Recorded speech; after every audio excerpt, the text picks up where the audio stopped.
She always knew where we were and how to find us. Thursday, June 10th, 2010. Terry and her family are enjoying a lazy day, dodging raindrops. We never let the rain bother us. We knew that was part of camping, that you had to be prepared for rain. Terry and a few friends and family members set up tents in a primitive camping section, while others, including her mother, are staying in a camper a short ways up the river in the RV section known as Area D. We were teasing her about it and, yes, go back to your luxury of air conditioning and we're going to be just fine. More than 100 miles away at the National Weather Service office in Little Rock, senior forecaster John Lewis and his co-workers are monitoring a storm system that's been on their radar for the past 2 days.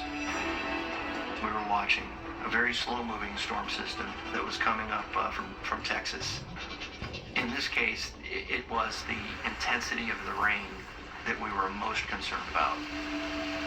As a precaution, the National Weather Service issues a flash flood watch midday on June 10th. You should monitor later forecasts and be prepared to take action should flash flood warnings be issued. But the announcement doesn't reach many campers at the remote Albert Pike Recreation Area, down in a Ouachita mountain valley. If you're out enjoying the area, hiking, fishing, whatever, you don't know. You don't have a TV. You don't have a cell phone. There's no cell service here.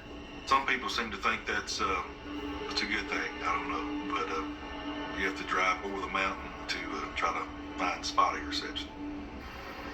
Around 11 p.m., Terry settles into her tent right along the river, while her mother, brother, sister-in-law, and niece turn in for the night in their pop-up camper in the RV area upstream. Even in the rain, we went to bed peacefully thinking, as long as we stay dry, we're happy. With the campground fast asleep, John Lewis is growing more uneasy about what's popping up on his screens. Now you're getting into that 5 to 6 inches of rain, and now you're becoming really concerned. I had never been to Albert Pike. I wasn't familiar with the area. So you're looking at 4, 5, 6 inches of rain on the radar.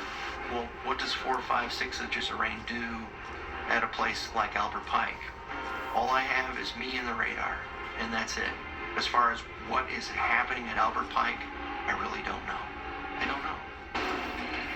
1:57 a.m., John issues a flash flood warning.